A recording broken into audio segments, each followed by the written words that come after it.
Barcelona nil, Atletico Madrid 2. That was certainly not part of the script. We talked about PSG expecting to beat Liverpool.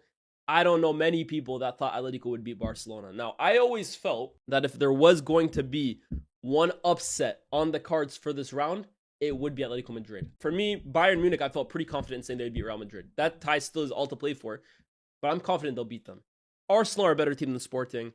PSG are a much better team than Liverpool. But Atleti and Barca, I've watched these two enough times this season to know that when they play, it's anything but guaranteed. I watched Atletico beat Barcelona 4-0, and then like the next game, lose 3-0 and almost lose 4-0 again. There's not much that separates these two teams. However, when you watch that first half, it did feel like this was going to be much more like the 3-0 win for Barca, or much more like the last game we saw this weekend when Barca traveled to the Wanda and won 2-1. Barca started the stronger team. And Marcus Rashford, I think, has to bury one of those early chances. In particular, the one where he exchanges that pass with Yamal, gets it back, and then just goes for pure power straight down the mouth of the goalkeeper. He's got to place that. I think he has to place that. And then it's 1-0 Barcelona, and this might be a completely different story, but he didn't finish it.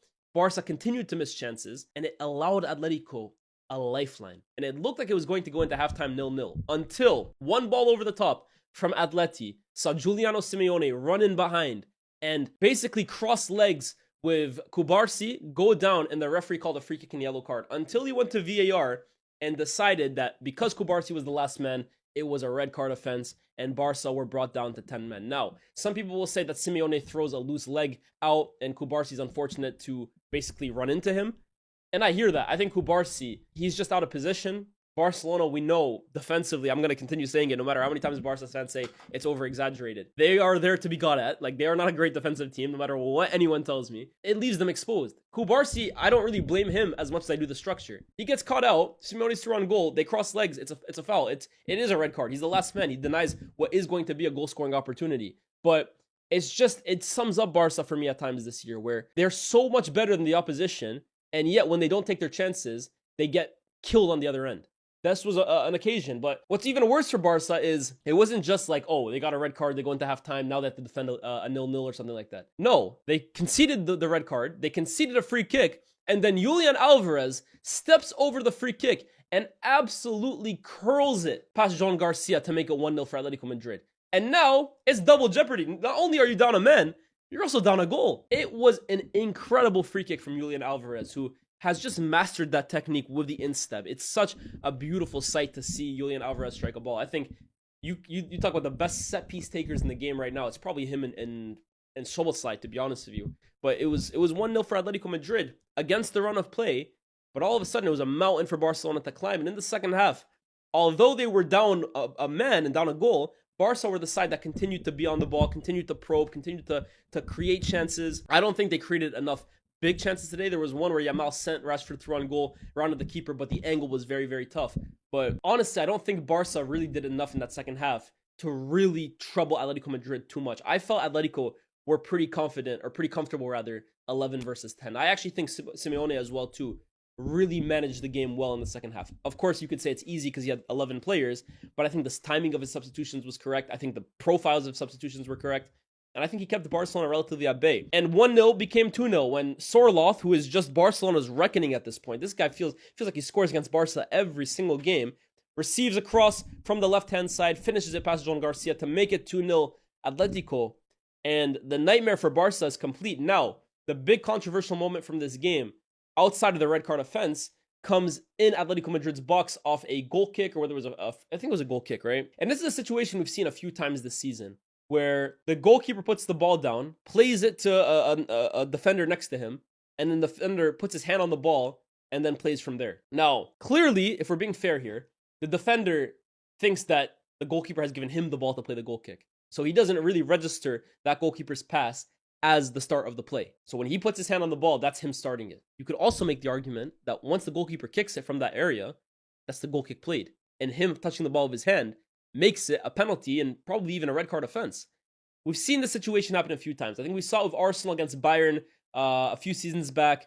We saw it, was it last season? Tyrone Mings was actually punished for it in the Champions League round of 16, I think, against Club Brugge. We've seen it a few times. Where do I stand on it? I'm going to be honest, guys. I think there needs to be a rule change here because I think it's harsh if you give a penalty for that. I think you got to use a little bit of common sense here. Games should not be decided on dumb moments like that. And I felt the same way last season when Julian Alvarez basically scored his penalty, but because he double tapped it, not only was the goal disallowed, it was counted as a miss. I feel like in that situation, or I felt that you needed to let Julian Alvarez at least retake the shot. And now they've even changed the rules to allow him to do that. I look at this situation and I think yet again, a rule change is needed. That on goal kicks or set pieces or whatever, or like at least offside calls or whatever, when you restart the play, you should have to put your hand on the ball, in my opinion. I think that's the only way you can really start being ruthless with these decisions, right? I think that's the only way. Because if you put your hand on the ball and then play it, and then someone still puts their hand on, then they have no excuse, right? Then you can say, oh no, he already touched with his hand. That's no longer, that the ball is now in play. Here, there's too much of a gray area where the defender can claim that, oh, I thought he was just giving me the ball. He was just kicking it to me for me to start the play. So I don't want to see those given while the rule is still the rule. But I think there needs to be a tweak in how now restarts in the game are played. I think it should be mandatory to put your hand on the ball. I personally believe that. Overall, Atletico win the game. I think it's a bit unfortunate for Barca because one ridiculous moment in the first half has completely killed them. But the question is this tie over? I think PSG is done. I don't, like, for me, the second leg at Anfield, I don't even really care about it. I think that's over. This game, I mean, Barca have a lot to do. They have a lot to do. 2-0 down going to the Wanda Metropolitano, or whatever it's called, Air Riyadh. For me, that's the Wanda, right? I mean, it's still the Calderon for me, but okay, the Wanda. That's a tough game for Barca, man. That's a tough game, but also it's interesting for Atletico because I think Atletico probably would have looked at this game and thought to themselves, okay, let's keep it tight.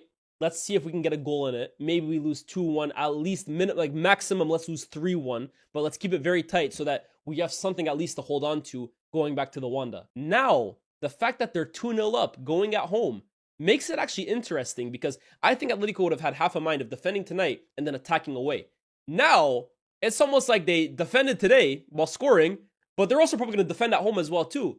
It's going to be probably a completely different game plan to what they imagined. But I almost wonder, is that good? Is that good? Like, do you want to have to defend another 90 minutes against Barcelona? I almost think it would have been better for them with their crowd in the second leg, down a goal or so, to then attack Barca and beat them on aggregate. I think it's a really interesting situation now for Diego Simeone and Atletico Madrid to manage. But I'll say this about Barca. I think they have to score 4 goals next week because I don't trust the defense. There is no way Barca are going to the Wanda and conceding 0 goals. I don't believe it. I think they're conceding minimum 1. That defense, man, no matter what you guys tell me, people think I have an agenda against Barca when last season I was saying they were my favorite team to watch on the planet. I don't. I'm just being honest. This defense is not it. They're going to concede minimum 1 goal against Atletico next week. The question is, can they score 4?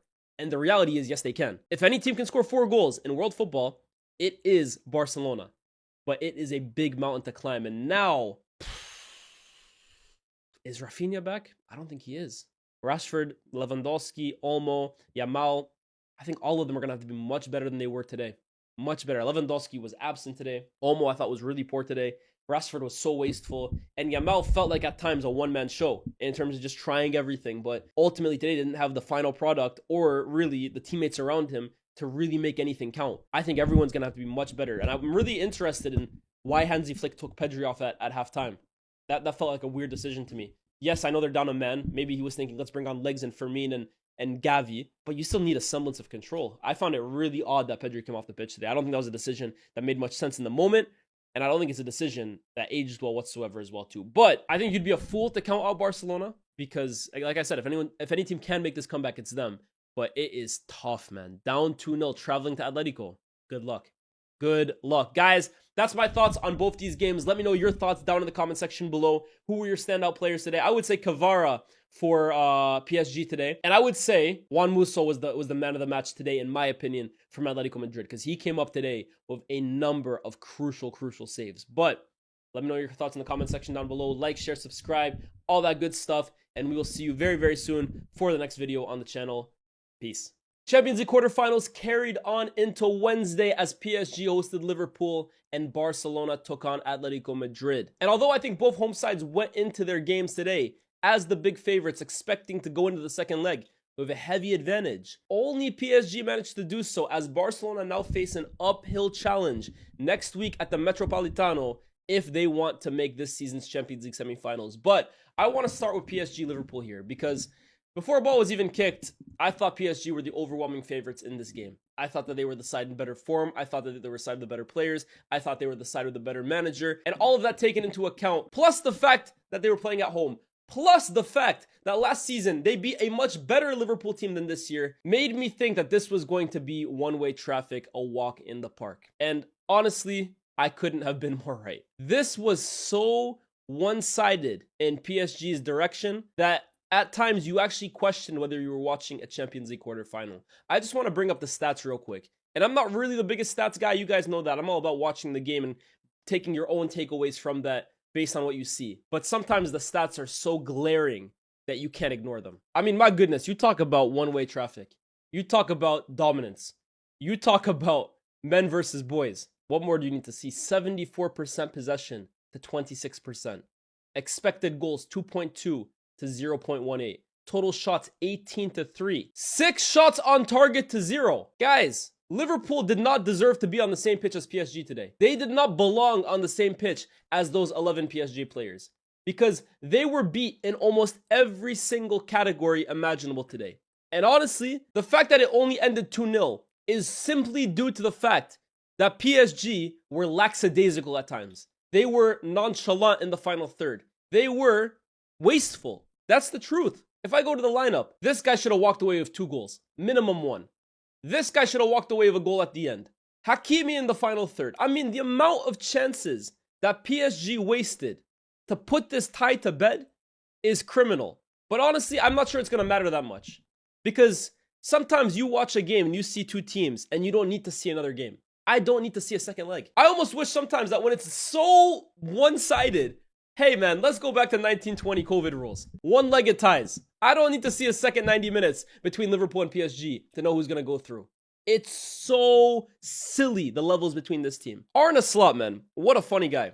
What a funny guy. He decided that he would wait for the Champions League quarterfinals away at the Parc des Princes against the reigning Champions League winners to try out a formation he has never played at Liverpool before in his life. This looks like 3-4-1-2. It wasn't. It was like 5-3-2 maybe, or even 5-4-1. That's what it looked like at times. Van Dijk, Konate, Gomez, Kirkes, Frimpong, back 5. I have never, in all my years of watching Liverpool, seen Van Dijk look as uncomfortable as he did today. Right? Van Dijk's had bad games. He's had moments where he's been poor.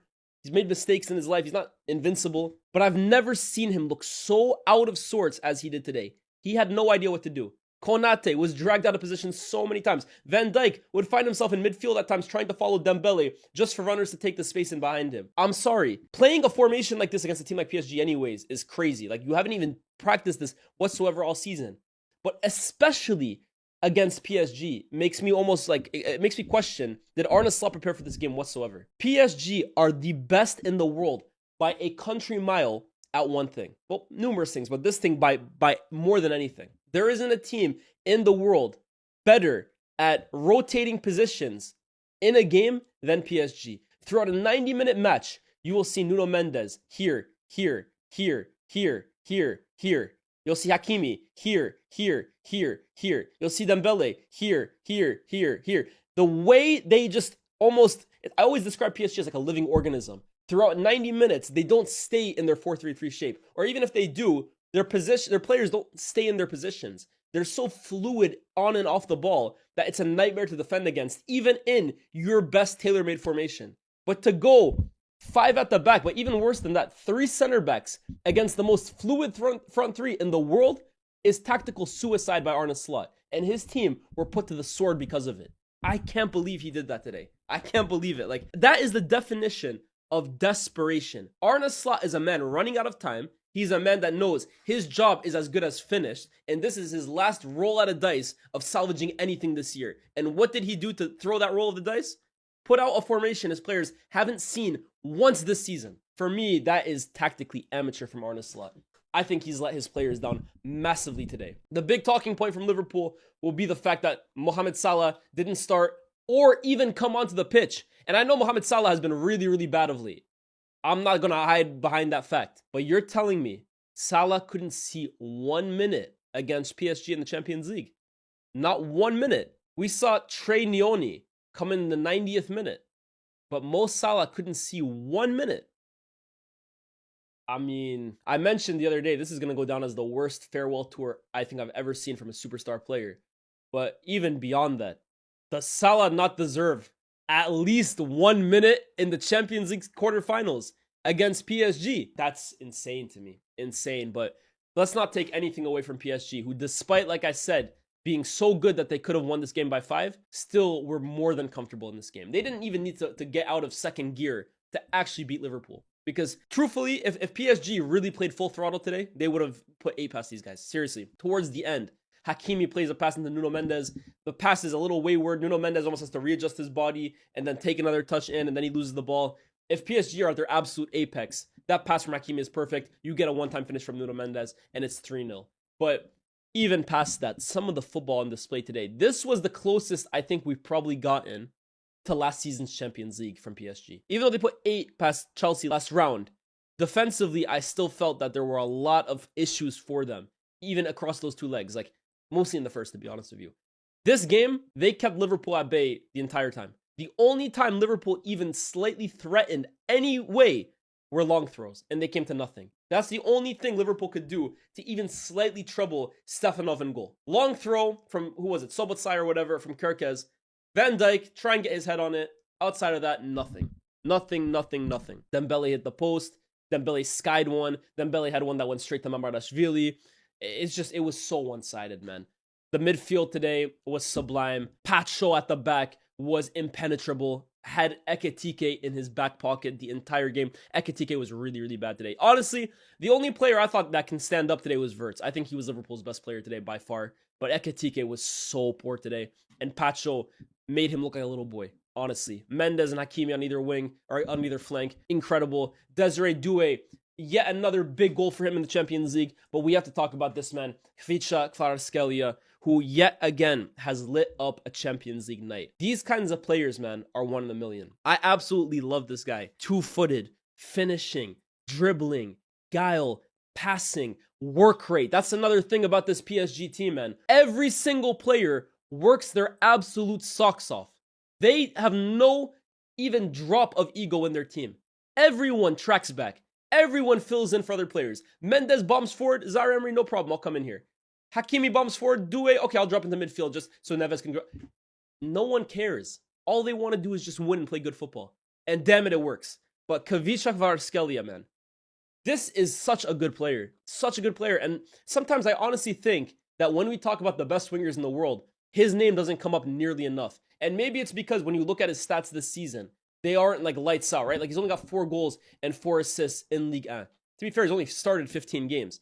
But I really judge players on the biggest games. That's how I've always looked at players. For me, when people talk to me about Zidane and his consistency over an entire campaign, I could really not care less about what Zidane does against Genoa for Juventus on match day 21 in 1997. I don't care. What are you giving me in a Champions League final? What are you giving me in a Champions League quarterfinal? What are you giving me at Old Trafford? What are you giving me in the Clásico? What are you giving me in a World Cup final? What are you giving me in Champions League knockout games? That's what I care about when it comes to the best players. In the biggest moments where the best players either rise to the top or the pretenders fall to the bottom, what can you give me over 90 minutes? And Khvicha Kvaratskhelia in the big games since he's joined PSG has been, for me, near flawless. You can even make the argument that he's maybe been PSG's best big game player since he joined. I honestly think he's got a little bit of everything. But that goal that he scores today, the pass from João Neves, splitting the lines for Khvicha to receive it, drop his shoulder, cut in, leave the goalkeeper in the dust before passing it into an open net.